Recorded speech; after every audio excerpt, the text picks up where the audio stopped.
Hi there, my name is Jacob and I'm an environment artist for Quixel at Epic Games. This is the second part of our extensive tutorial series about our medieval village demo project. After going over initial setup and block out for our project in the previous tutorial, we will now look at adding houses to our scene. Specifically, we'll go over how exactly we utilized pre-existing scan data along with Unreal Engine's powerful new GeoTools and Quixel Mixer to create unique, setting-appropriate houses and structures. Let's quickly remind ourselves that the broad vision for this project was that of a rundown, dirty and disheveled fantasy-esque village with really only a few small huts and housings.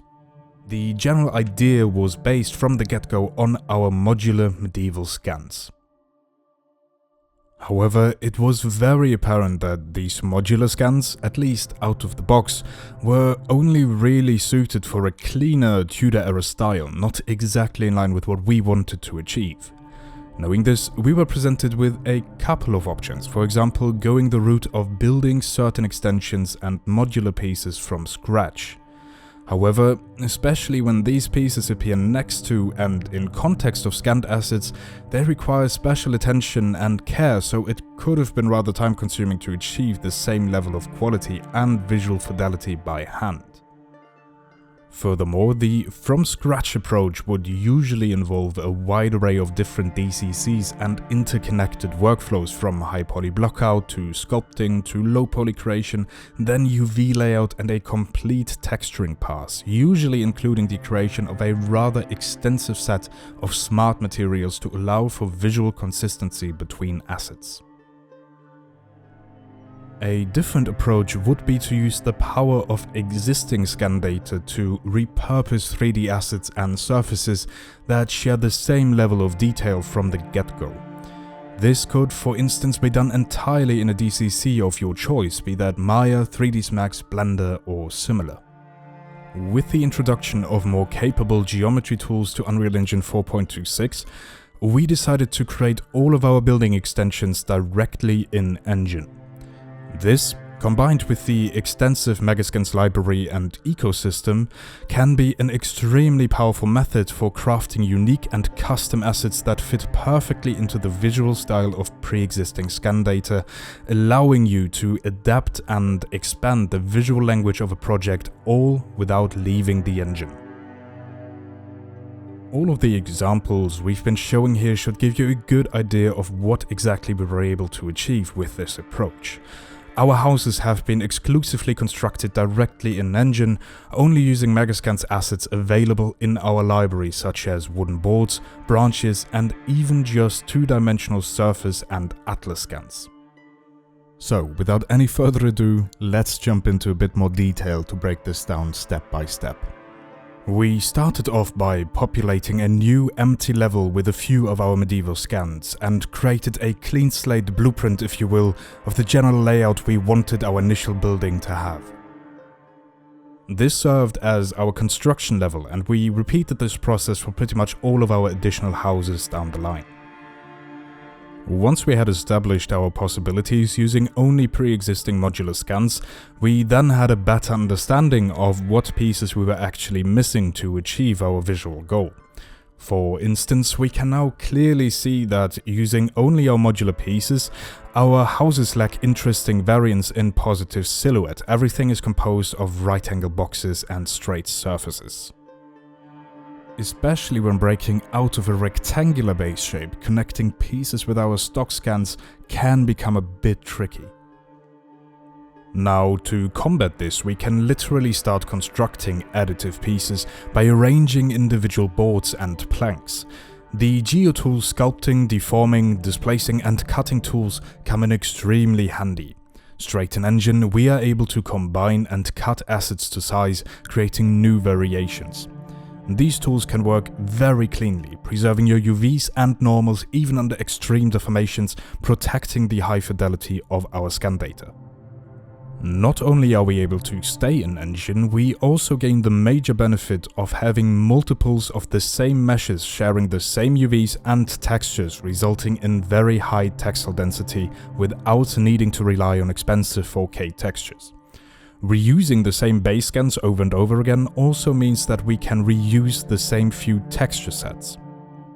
My favorite tools during this stage are the Space Deform to bend and twist assets, the sculpting tools which allow me to precisely line assets, and last but not least the Slice tool, making it very easy to clean up any unwanted geometry. Once we are happy with an extension, we can now get rid of unwanted geometry and prepare the new asset for our weathering process.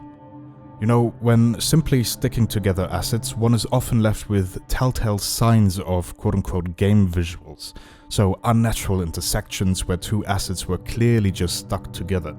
So while we have the immense benefit of achieving extremely high textile density by having multiples of individual assets that now share overlapped UVs, we want to take this a step further. To unify the entire assets, we created a second UV channel to make sure that we can create unique texture data on the previously wildly overlapping UV islands. We decided to do this in a separate DCC, but with further progress around this toolset, I am sure that down the line it will be a good option to do this natively in Unreal Engine. Once we've established our unique UV data, we do a quick bake, giving us ambient occlusion, convexity, concavity, and other directional maps. Using these maps, I created a mask smart material mixer, allowing me to create unique RGB weathering masks for each asset, containing information for overall grime, wetness, and moss or lichen growth. This single composite map is then simply plugged into an instance of the master material I built for this purpose, allowing me to individually address all three effects, both globally using global parameter collections and on a per instance basis. Now let's take a peek at our material and use this opportunity to quickly explain why exactly we want to have two UV channels. While we apply all of our asset-specific texture data on the first UV channel, which has a bunch of overlapping UVs, the second UV channel, where all previously overlapped UVs are laid out next to each other, now allows us to create texture data that treats the combined objects as its own unique asset rather than a loose assembly of assets. This in turn allows us to add weathering masks unique to one assembly while still keeping all the benefits from using shared UVs for our main textures. A similar workflow is used for the existing scanned modular pieces, for which I created another RGB smart mask in Mixer. When building your own masks, I'd encourage you to browse through the smart materials that ship with Quixel Mixer to get inspired by the different approaches taken for various weathering effects. After these steps, we now have a unique and visually fitting extension to our modular pieces that perfectly suits our intended visual language. Following the same exact steps, we created a small set of semi-modular assets that pretty much allowed us to customize our existing building blocks to our liking with minimal interference from other DCCs. To make work a bit cleaner and not contaminate our main level with unnecessary files, I'll simply duplicate this construction level for each new house I'm building so that we are left with a list of unique standalone levels from which we'll be able to pull our assets. This workflow even allows you to create structures and buildings completely from scratch. Our forge or smithy, for example, is 100% constructed from pre-existing Megascans assets, all edited and combined directly in Unreal Engine to ensure that we are able to create an open and interesting building.